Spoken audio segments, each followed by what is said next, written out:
नमस्कार, मैं हूं नेहा थपलियाल और आप देख रहे हैं आज के उत्तराखंड समाचार। आपके घर के बाहर कोई बाहरी व्यक्ति बार बार देखा जा रहा है तो सचेत होने की जरूरत है। यह शातिर चोर गिरोह का सदस्य हो सकता है जो आपके घर की रेकी कर रहा है। ऐसा ही एक मामला कोटद्वार में आया है। यूपी और दिल्ली के शातिर चोरों ने पहले घर की रेकी की, पूरी जानकारी जुटाने के बाद लाखों रुपए की चोरी को अंजाम दे दिया। रेंजर कॉलोनी दुर्गापुरी में घर का ताला तोड़कर लाखों रुपए के जेवरात और सामान चोरी करने की घटना का कोटद्वार पुलिस ने 5 दिन के भीतर खुलासा कर दिया। पुलिस ने 3 शातिर चोरों को गिरफ्तार कर उनके कब्जे से चोरी किए गए जेवर, अन्य सामान, घटना में प्रयुक्त स्कूटी और चोरी के औजार बरामद किए हैं। पुलिस अधीक्षक कोटद्वार मनोज कुमार ठाकुर ने बताया कि रेंजर कॉलोनी दुर्गापुरी निवासी प्राची रावत ने 3 अगस्त को कोतवाली में तहरीर देकर बताया था कि 2 अगस्त को वह अपनी मां को स्कूटी से तड़ियाल चौक छोड़ने गई थी। लौटने पर घर का ताला टूटा मिला और अलमारी से सोने चांदी के जेवर व अन्य सामान चोरी हो चुका था। एसएसपी पौड़ी के निर्देश पर गठित पुलिस टीम ने कार्रवाई करते हुए तीनों आरोपियों को गिरफ्तार कर लिया। उनके कब्जे से चोरी किया गया एक सूटकेस, महिलाओं व बच्चों के कपड़े, सोने का मंगलसूत्र, सोने की अंगूठी, चांदी की 2 चेन और 3 जोड़ी पाजेब बरामद की गई। साथ ही चोरी में प्रयुक्त स्कूटी तथा सब्बल, प्लास, पेचकस, बोल्ट लीवर और कटर भी बरामद किए गए। गिरफ्तार आरोपियों की पहचान अरुण निवासी अमरोहा, रिहान निवासी संभल तथा राहत अली निवासी दिल्ली के रूप में हुई है। प्रकाश में आया कि राहत अली इस गिरोह का सरगना है, जिसके विरुद्ध दिल्ली में विभिन्न आपराधिक मुकदमे दर्ज हैं। पूछताछ में अभियुक्तों ने बताया कि वे चोरी की घटनाओं को अंजाम देने से पूर्व अपने निशाने पर लिए गए घरों की गहन रेकी करते थे। घर में रहने वाले लोगों की दिनचर्या, आवाजाही एवं आसपास की गतिविधियों पर लगातार नजर रखने के बाद उचित अवसर मिलने पर रिहान और अरुण निगरानी करते थे और राहत अली द्वारा घर में घुसकर चोरी की वारदात को अंजाम दिया जाता था।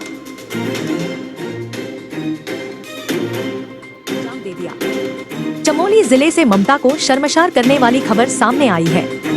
यहाँ किसी मां ने एक नवजात को गधेरे में मरने के लिए छोड़ दिया। दशोली विकासखंड के रागतोली गांव में उस समय अफरा तफरी मच गई जब लोगों ने गांव के समीप गधेरे में जीवित नवजात शिशु के रोने की आवाज सुनी। ग्रामीणों की सूचना पर मौके पर पहुंची पुलिस ने नवजात को तत्काल जिला चिकित्सालय पहुंचाया, जहां चिकित्सकों की निगरानी में उसका उपचार जारी है। घटना की खबर फैलते ही आसपास के क्षेत्र में लोगों की भीड़ जुट गई। पुलिस अधीक्षक सुरजीत सिंह पवार ने बताया कि रागतोली गधेरे के पास एक नवजात शिशु जीवित अवस्था में मिला है। उसे तत्काल उपचार के लिए जिला चिकित्सालय भेजा गया है।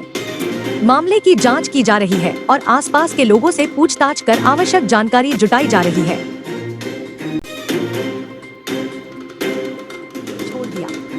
महज 5,000 रुपए के विवाद में दोस्ती को खून के रिश्ते में बदलने की सनसनीखेज वारदात सामने आई है। रुद्रपुर में एक युवक को उसके ही दोस्तों ने पहले साथ बैठकर शराब पिलाई, फिर सुनसान निर्माणाधीन मकान में ले जाकर बेरहमी से हत्या कर दी। पुलिस ने इस सनसनीखेज हत्याकांड का खुलासा करते हुए एक आरोपी को गिरफ्तार कर लिया है, जबकि अन्य आरोपियों की तलाश जारी है। एसएसपी उधम सिंह नगर अजय गणपति ने बताया कि 31 जुलाई को शिवनगर स्थित एक निर्माणाधीन मकान के पास एक युवक अनिल कुमार का शव मिलने से इलाके में सनसनी फैल गई थी।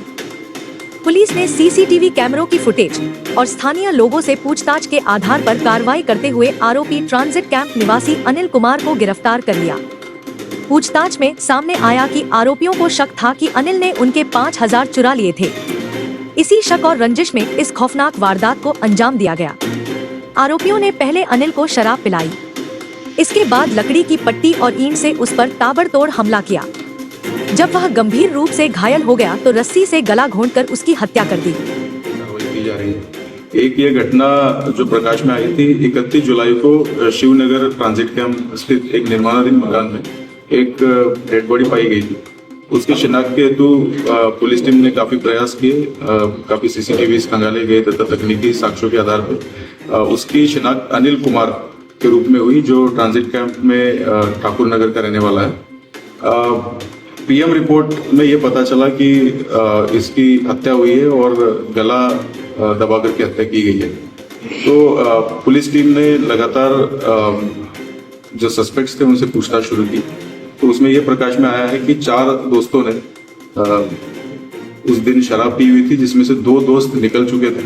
बाद में उसी में से जो सुनील अभियुक्त है, उसने इस मृतक को सुनियोजित षड्यंत्र के तहत और शराब पिलाई और ये निर्माणाधीन मकान में लेके जाया गया और वहां पर जो उसमें पड़ी हुई एक लकड़ी का पट्टा था और ईंट थी, उससे भी उसने वार किया और रस्सी से गला दबा करके उसकी हत्या कर दी।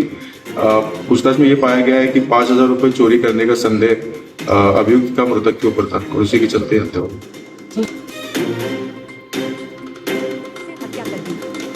कोट द्वार और निकटवर्ती पर्वतीय क्षेत्रों में हो रही तेज बारिश के कारण लोगों को तमाम परेशानी का सामना करना पड़ रहा है।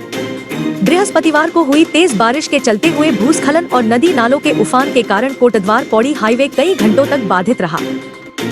तेज बारिश के दौरान कोटद्वार से दुगड्डा के बीच 3 जगह भूस्खलन हुआ। रास्ते पर मलबा आने के कारण आधी रात से सुबह तक हाईवे का यातायात ठप रहा। 5वें मील पर गदेरे के उफान के कारण हाईवे ठप हो गया। पानी का बहाव इतना तेज था कि किसी के उसमें वाहन उतारने की हिम्मत नहीं हुई। लोगों ने किनारे रहकर पानी का बहाव कम करने का इंतजार करने में ही भलाई समझी। करीब 2 घंटे के बाद पानी का बहाव कम होने पर यातायात शुरू किया गया। कोटद्वार से दुगड्डा के बीच कुछ डेंजर जोन क्षेत्र में अलग अलग जगहों पर पहाड़ से मलबा आया। गुमखाल सतपुली के बीच कुल्हाड़ के निकट देर रात मलबा आने से मार्ग पर वाहनों की कतार लगी रही।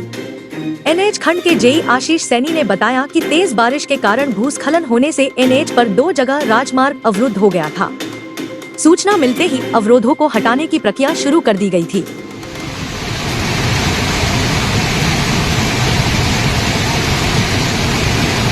ये देखिए, हम कोटद्वार से घर जा रहे थे, हमको 500 मील में बहुत भयंकर नदी आ रखी है।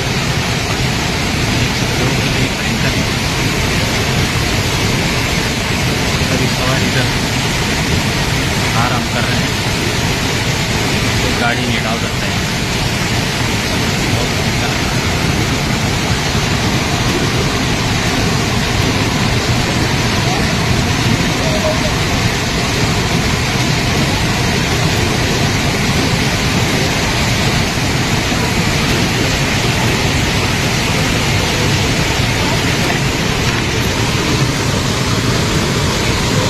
साइड के लोग